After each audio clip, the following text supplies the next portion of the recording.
Chào các bạn, mình là GPT. Bây giờ chúng ta sẽ tiếp với phần 1 của vẽ chiếc xe cứu hỏa. Xe cứu hỏa rất là ghê, rất là khiến chúng ta rất là sống.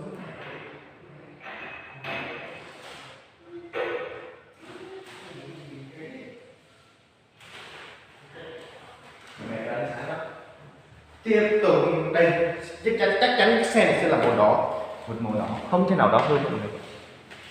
Đó choét choẹt choẹt ra đây, mình sẽ để vào đó đây, không vào đấy.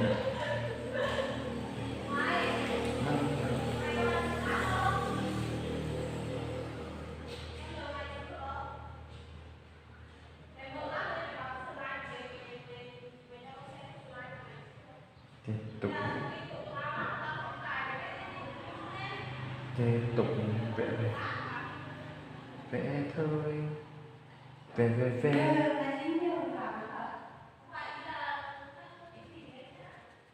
tiếp tục cứ vẽ cho màu đỏ chẹt chẹt, màu đỏ ấy, màu đỏ có đầu xe nhìn rất là ngầu luôn mọi người, đẹp quá đi mắt. Oh my god, quá đẹp, nhìn đã thích rồi.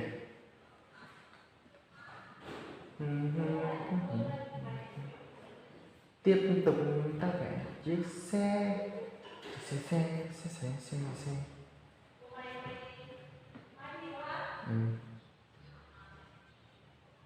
Đấy, cái này vậy với ngang qua. Tiếp tục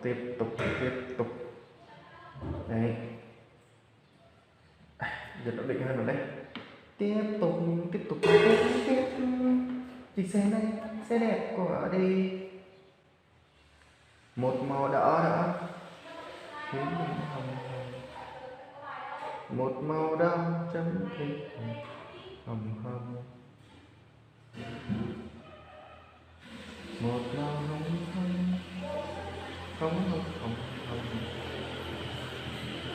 một màu hồng.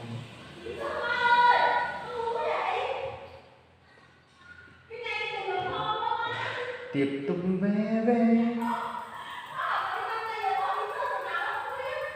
đẹp cho đẹp.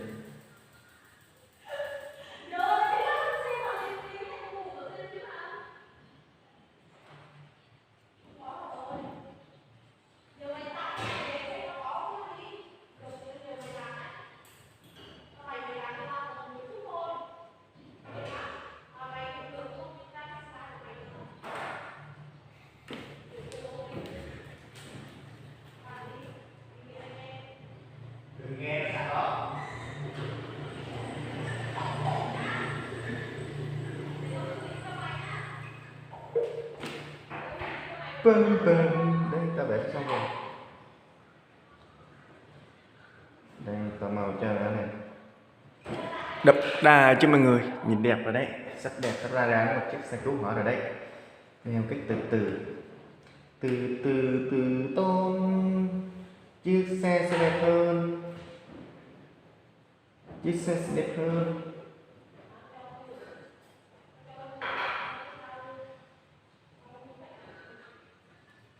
Tiếp tục ta vẽ tiếp thôi, vì bây giờ là đậu cành vàng.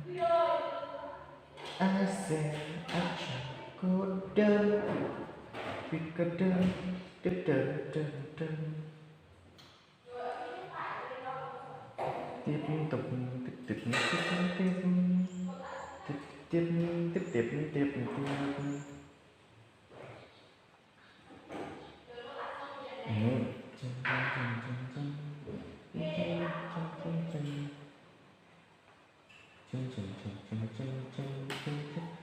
chân tắt hồng vùng thiêu ai thử đáp không đã tuyệt vời.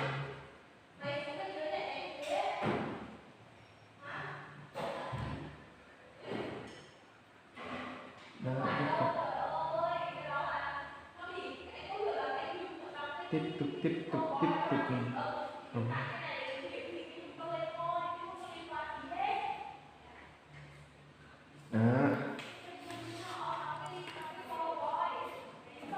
hơn một chút nữa mọi người.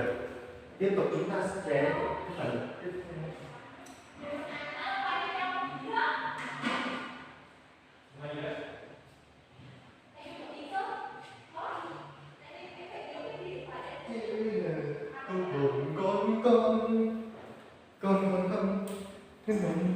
ôi chết.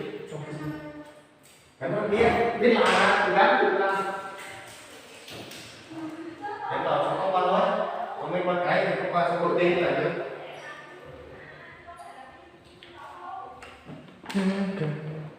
Mở đèn đi mà làm.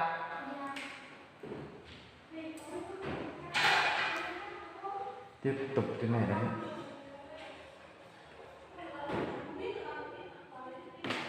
Đó. Vâng. Từ từ nhẹ nhàng. Kính xe màu xanh. Kính xe màu xanh.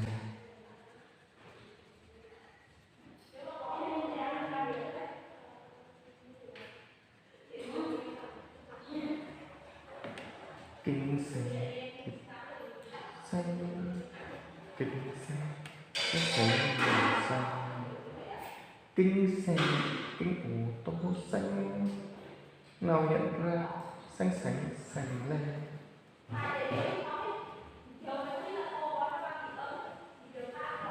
Tân tân tân tân tân tân tân. Này, tiếp tục trên lên, cũng y chang như vậy, y chang như vậy.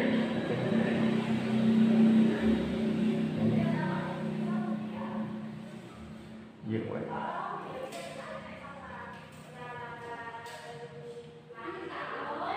Hả?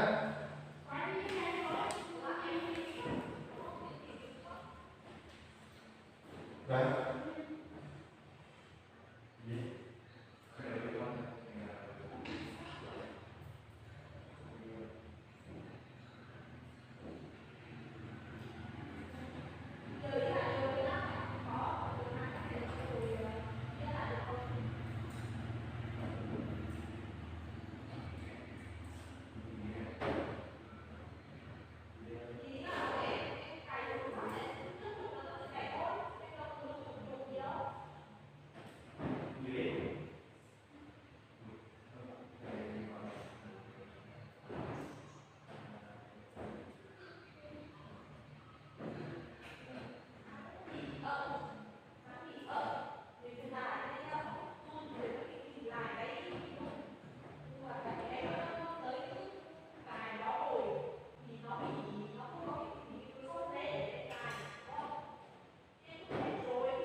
Chưa xong cái này.